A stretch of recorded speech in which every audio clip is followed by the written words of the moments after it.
Delhi NCR में प्रदूषण से हालात गंभीर हैं। सांसद विजय कुमार ने प्रदूषण पर तत्काल चर्चा की मांग की है। लोकसभा में कार्य स्थगन प्रस्ताव पेश किया।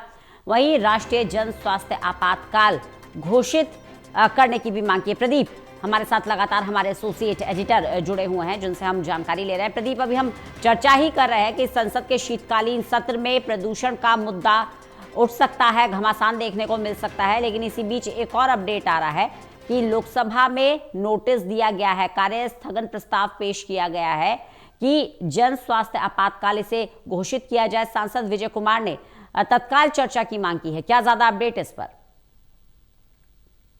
देखिए, ये जो पूरा मसला है और जिस तरीके से यहाँ पर ये चुनौती बनी हुई है, ऐसे में कन्याकुमारी के सांसद हैं विजय कुमार और विजय वसंत, उन्होंने बढ़ते वायु प्रदूषण पर तत्काल चर्चा की मांग करते हुए राष्ट्रीय जन स्वास्थ्य आपातकाल घोषित करने की मांग की है। दिल्ली एक खुले गैस चैम्बर में तब्दील हो गई है। करोड़ों लोग जहरीली हवा में सांस ले रहे हैं, जो शरीर के हर अंग को नुकसान पहुंचा रहा है। युवाओं में भी दीर्घकालीन बीमारियों का कारण बन रहा है। संसद में इस संकट पर तुरंत चर्चा कराई जाए, सरकार की आलोचना उन्होंने की है। दिल्ली का दिवाली का जिक्र किया है।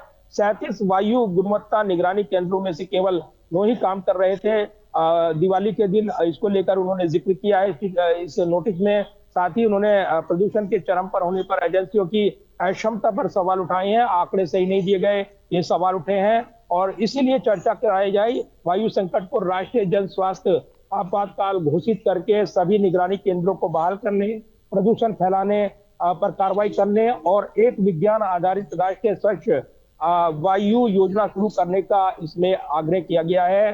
तो एक चेतावनी भी दी गई है। तो ये नोटिस काफी महत्वपूर्ण है और ऐसे में देखना होगा कि आज जब प्रदर्शन हो रहा है तो अन्य सांसद भी जब नोटिस दे रहे हैं और मांग कर रहे हैं तो इस पर क्या रुख रहता है, क्योंकि सरकार भी पूरे प्रयास कर रही है कि वायु प्रदूषण से निपटने के लिए कारगर उपाय किए जाएं।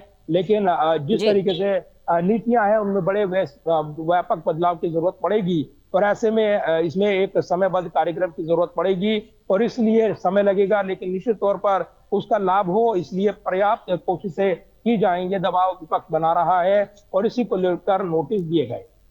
प्रदीप बने रहिएगा, लगातार जानकारी लेते रहेंगे आपसे।